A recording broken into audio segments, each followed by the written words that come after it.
a placé la célébration sous le signe de la responsabilité de l'unité. Au-delà de la célébration, il a donc invité les fidèles à faire de cet événement un moment d'imitation de son modèle. Et puis, coup de projecteur sur une figure majeure de l'histoire du soufisme, Cheikh Ahmed Tidiane Chérif, fondateur de la Tariqa Tidjaniya. Il a consacré sa vie à la quête spirituelle et à l'enseignement religieux. Son héritage transmis au fil des générations a profondément marqué l'islam en Afrique de l'Ouest. Son portrait à suivre dans ce journal. Et pour terminer, le Conseil constitutionnel qui a déclaré irrecevable la proposition de loi initiée par l'Assemblée nationale pour encadrer les fonds spéciaux, décision qui met un terme au processus législatif engagé par les députés sur cette question sensible de la gouvernance financière de l'État. Et voilà pour l'essentiel des grandes lignes de ce journal. Dans un court instant, le développement.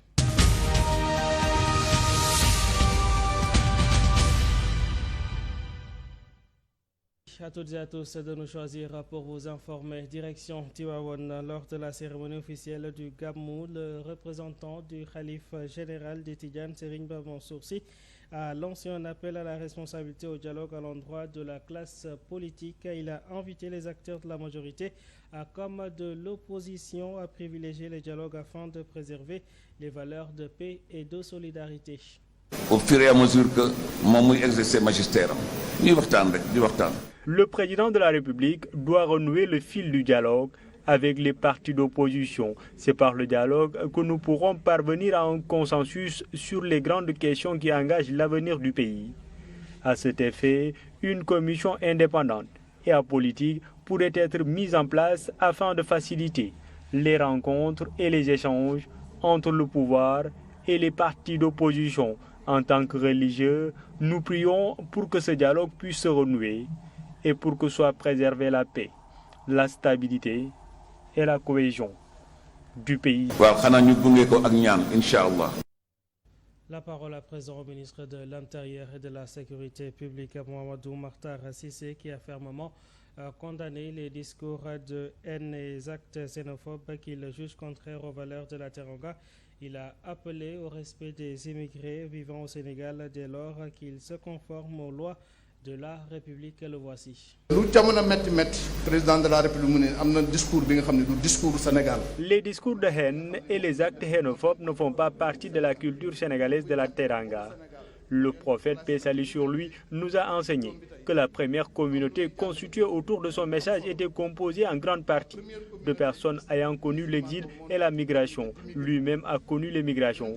Dès lors, nous ne devons pas dénigrer ou stigmatiser un immigré qui vient vivre parmi nous, à condition bien entendu qu'il respecte nos règles et nos lois. Notre République ne doit être ni une république de haine, ni une république de méchanceté. Elle doit rester fidèle aux valeurs du respect, de solidarité, de fraternité et l'hospitalité qui ont toujours caractérisé le Sénégal. Sénégal waruñu siisaate ndax république bu nu tudd bi bâtir ko muy day dellu ci thème bi ngeen woote bi tey. Nous restons toujours avec le ministre de l'Intérieur qui a également appelé les Sénégalais à faire preuve de patience et de persévérance face aux difficultés actuelles. Il a insisté sur la nécessité de relever collectivement le défi économique, notamment à travers la relance de l'activité et la création d'emplois pour les jeunes.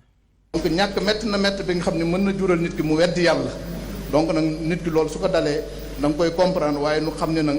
On sait que les temps sont difficiles, au point que certaines personnes peuvent parfois perdre patience, mais il ne faut pas céder au découragement des personnalités que nous citons en référence. À l'image d'El Hadji Malick Sy, ont fait preuve de patience et de persévérance tout au long de leur vie. Le défi majeur du chef de l'État demeure la relance économique et la création d'emplois pour les jeunes. Pour y parvenir, nous avons tous le devoir de nous y atteler afin de préserver notre jeunesse et de l'accompagner sur le droit chemin. C'est également le message porté par le président de la République qui fait de cette question une préoccupation majeure et sollicite. À cet égard, des prières. La sécurité est certes importante, mais le défi économique constitue également un enjeu majeur qu'il nous faut relever collectivement. bokk ci liggéey pour entreprise yi gën a suqaliku gën a taxaw xëyu ndaw yi gën a yaatu. Passons à présent aux réactions donc des populations et des fidèles. Ces derniers ont salué aller prêcher les recommandations du khalife général et inviter leur père à s'en inspirer, à se conformer aux enseignements, notamment en matière de paix, de cohésion et de vivre ensemble. Vous savez qu'il y a tellement de choses qui se passent dans le monde et qui agitent vraiment les différentes sociétés et les gens sont dans un conflit permanent. Et il dit que ça, c'est pas normal. Il faut que les gens s'unissent, il faut que les gens essayent de d'effacer de leur cœur toutes sortes de haine pour que les Sénégalais, à travers le monde et au Sénégal même, qu'ils s'unissent autour de la ilaha illallah. Et c'est le message du khalife. Et il n'a épargné aucun coin et recoin de la société. Il a parlé des entreprises, il a parlé des familles, il a parlé des religions, il a parlé de la politique. Donc, nous appelons aussi les Sénégalais à lui répondre à cet appel-là, parce que c'est quelque chose qui est fondamental pour le développement de notre société. Oui, le message du khalife, transmis par mon oncle El-Hadji Mansour Sy, est un message d'unité, mais aussi de cohésion autour de l'essentiel. Mais l'essentiel en tant que croyant, c'est que nous puissions comprendre le sens de notre existence, notre raison d'être ici. C'est d'exprimer notre foi en Dieu et d'être de très bons musulmans. Donc si on s'unit autour de l'unicité de Dieu, si on s'unit autour de ce qui est essentiel pour nous en tant qu'êtres humains, en tant que croyants, que nous sommes ici sur terre pour être des serviteurs de Dieu. Je pense que ça, de ce point de vue-là, l'unité doit être totale et manifeste. Mashallah, mashallah, mashallah, amna solo. Les propos du khalife sont d'une grande importance. Nous prions pour qu'on puisse le mettre sur pied. Cet appel à l'unité vient à son heure. En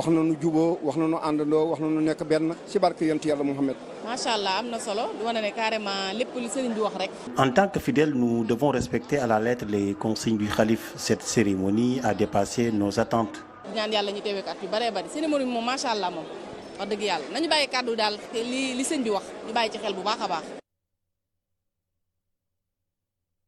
Et puis Tafsir Choy qui appelle ses collègues de la classe politique donc bien sûr à se fier aux recommandations de l'islam, mais surtout donc de revenir sur le message de paix lancé par le khalife général des Tidjanes. Pour le député non inscrit, les hommes politiques doivent mettre de côté leurs querelles et privilégier l'intérêt général. Maintenant, du point de vue politique, on peut avoir l'unité autour des intérêts du Sénégal, autour de la paix du Sénégal, autour de la stabilité et de la cohésion nationale. À ce niveau, je pense que tous les acteurs politiques doivent s'unir autour de ces questions-là. Parce que quand le Sénégal est en jeu, je pense qu'il n'est pas question que nous puissions avoir des divergences sur des aspects qui concernent notre stabilité, notre paix et notre cohésion.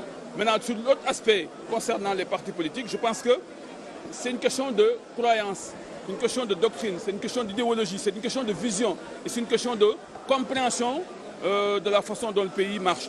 Maintenant, que tout se fasse dans le respect mutuel, mais dans un discours cohérent et empreinte de discipline, mais aussi de respect de l'autre. Et je pense que si nous arrivons à régler ces questions-là, à nous comprendre et à nous concentrer sur les intérêts du Sénégal, je pense que l'essentiel sera fait. Maintenant, ce qui est dangereux, c'est que le discours puisse être centré sur les personnes et sur la politique purement politicienne et qui pourrait peut-être déboucher sur la haine et sur l'exclusion. Et ça, c'est dangereux. Et je pense que c'est ça le sens de l'appel du khalife. Il va falloir que nous, acteurs politiques, que nous puissions comprendre que nous ne sommes pas plus importants que le Sénégal. Le Sénégal avant tout. Et quand le Sénégal est en jeu, nous devons tous nous concentrer sur ses intérêts et sur sa paix et sa stabilité. À l'occasion de ce gamou, les effigies des guides religieux suscitent un véritable engouement à Tivaouane. Portraits, photographies et autres objets à leur image sont particulièrement prisés par les fidèles, une activité qui constitue également une opportunité pour de nombreux commerçants. Reportage Moussa Mané. C'est l'une des occasions pour beaucoup de fidèles en cette période du gamou de se procurer en quantité les effigies de leurs guides religieux. Un commerce qui marche bien pour de nombreux vendeurs venus exposer leurs produits à Tivaouane. Actuellement, les choses commencent à bouger petit à petit. À chaque événement, nous venons avec un stock très important, mais nous ne parvenons toujours pas à tout écouler. Les choses marchent bien pour l'instant. Nous rendons grâce à Dieu. Tivaouane, une cité religieuse, une terre de prière et d'invocation. Ici, les érudits religieux occupent une place particulière dans le cœur des fidèles. Leurs effigies, portraits et autres objets à leur image sont très prisés à l'occasion du Gamou. Les gens achètent beaucoup plus les photos de Serigne Babacar Sy et ça marche vraiment bien. Les prix varient entre 500, 1000 francs, 2000 et 5000 francs CFA. Des figures religieuses dont les parcours, l'enseignement et leur œuvre continuent d'inspirer des générations de fidèles. À travers leurs portraits, les pèlerins expriment aussi leur attachement et leur reconnaissance à ces guides qui ont marqué l'histoire religieuse de Tivaouane. Les femmes sont nos principales clientes, notamment les jeunes. Elles apprécient particulièrement les effigies de Serigne Babacar Sy. J'aime beaucoup Serigne Babacar Sy, c'est mon marabout et il représente tout pour moi. Je faisais mes achats pour me procurer la photo de mon marabout, Serigne Babacar Sy. Entre ferveur religieuse et activité commerciale, le Gamou donne ainsi un véritable coup de pouce au commerce des effigies et objets à l'image des guides religieux. Merci Moussa Mané. À côté Corentin Siré Chapelet se vendent comme de petits pains à quelques heures de cette célébration du Mawloud. L'effervescence est à son comble dans la ville sainte de Tivaouane. Les fidèles s'arrachent à les objets de piété indispensables pour cette nuit de dévotion. C'est un reportage signé Oumar Jam. Adepte des grands rendez-vous religieux, Oumar Khan vient de passer 15 jours à Touba avant de rallier Tivaouane. Objectif, écouler sa marchandise, un produit particulièrement convoité à la veille du Gamou. Les prix démarrent à partir de 2500 francs jusqu'à 100 000. Le chapelet est d'une grande importance. Tout ça, c'est grâce à Maodo.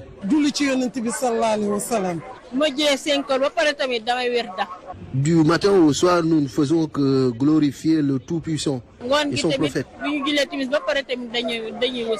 Les prix varient en fonction de la matière utilisée pour la confection du chapelet. La matière dicte le prix. Beaucoup de personnes ignorent la cherté des matières premières. À quelques pas de là, nous croisons un trentenaire qui maîtrise toute la chaîne. Il est à la fois au début et à la fin du processus de fabrication. Cela nécessite beaucoup de matériel. Le fil est vendu par rouleau de 4000 francs. Les perles sont vendues à 2500 francs par paquet. On peut en faire jusqu'à 3 chapelets. Tout comme les chapelets, les exemplaires du Coran et les recueils de poèmes religieux s'arrachent. Parmi les meilleures ventes, on retrouve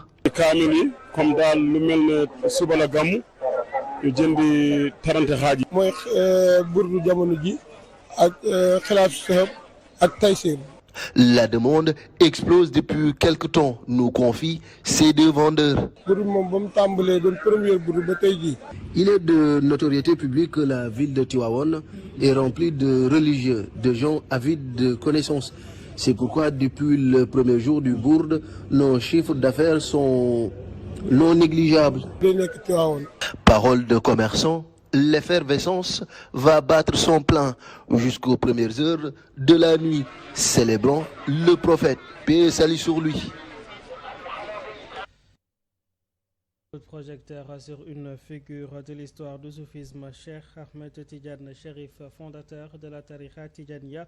Né en Algérie, il a consacré sa vie à la quête spirituelle et à l'enseignement religieux. Son héritage transmis au fil des générations a profondément marqué l'islam en Afrique de l'Ouest, notamment au Sénégal. Son portrait avec Pabondagaï.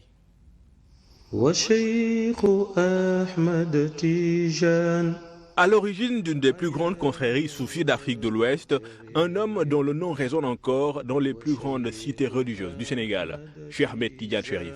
Né en 1737 en Algérie, Cheikh Ahmed Tidiane grandit dans un environnement marqué par l'enseignement religieux. Très tôt, il se consacre à l'étude du Coran, des sciences islamiques et de la spiritualité.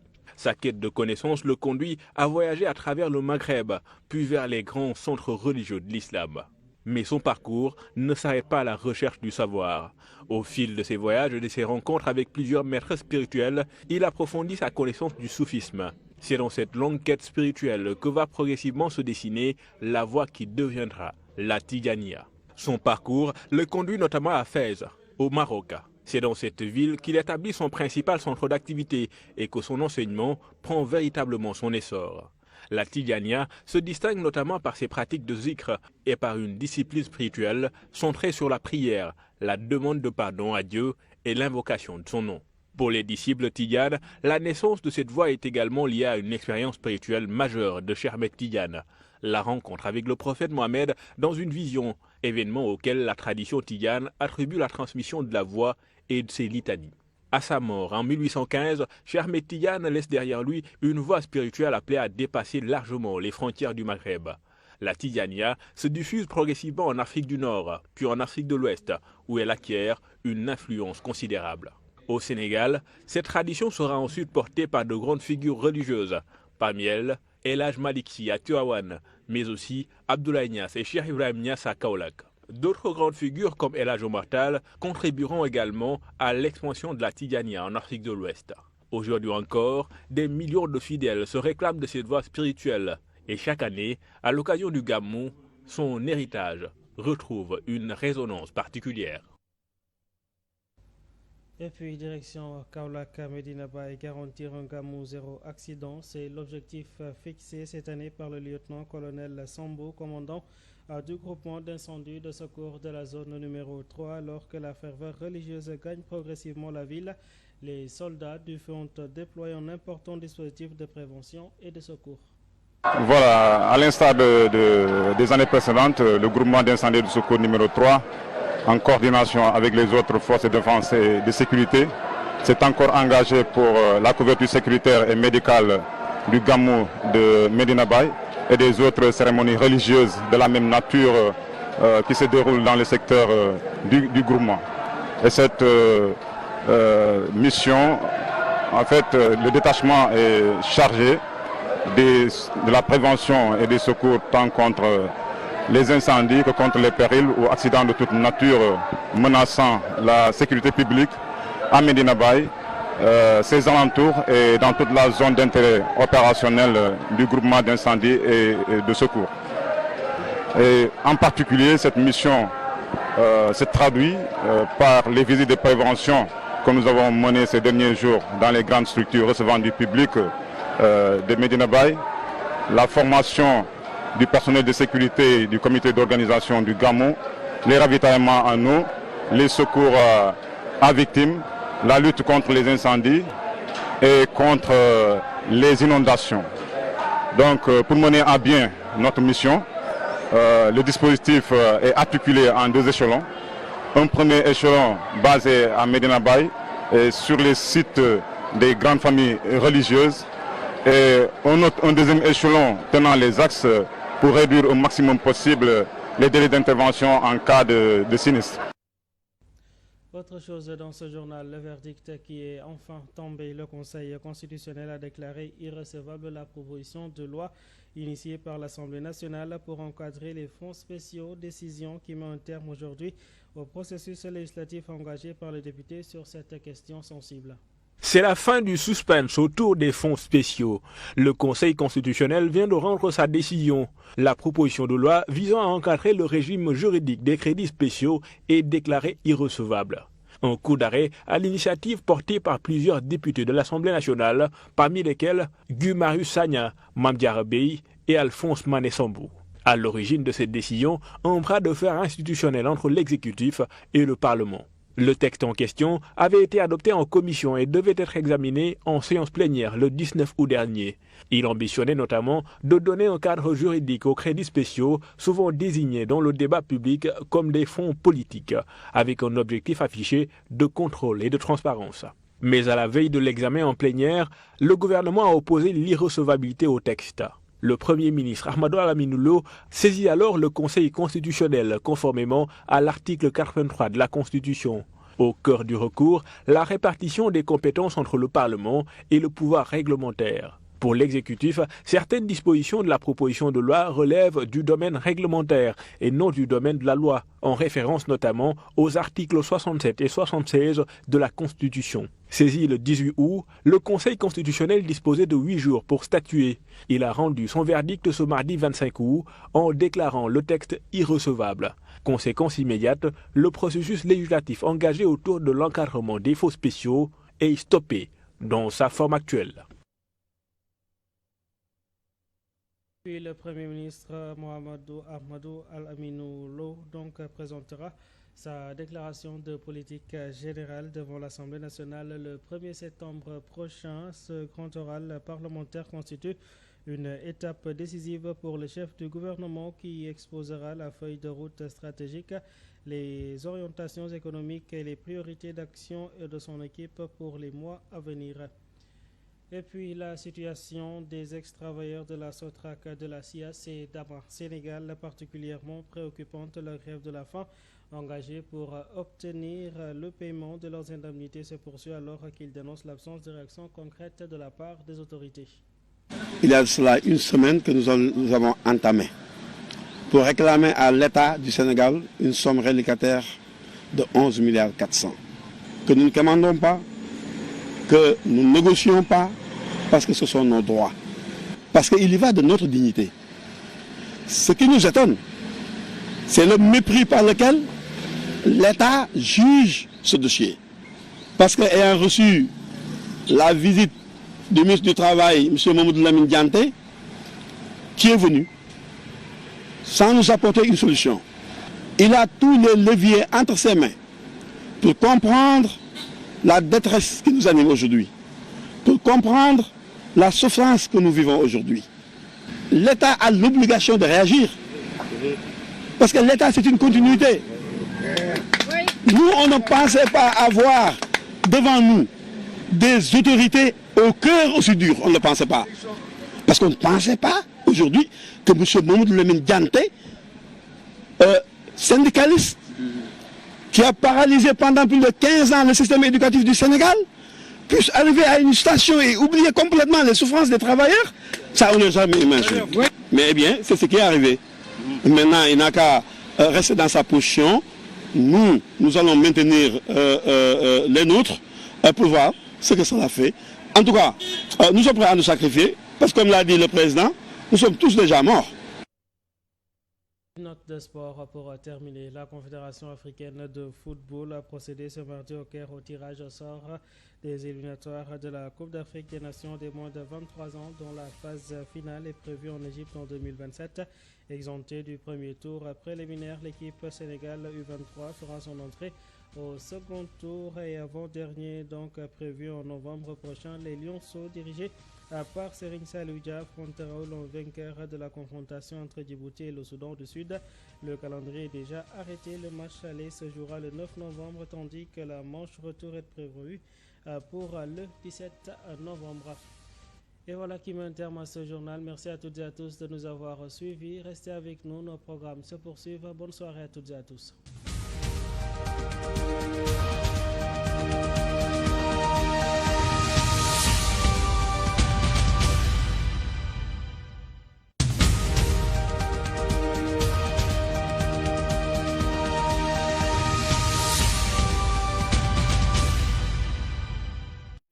جل مقدار ما وليت من رتب وعز إدراك ما أوليت مني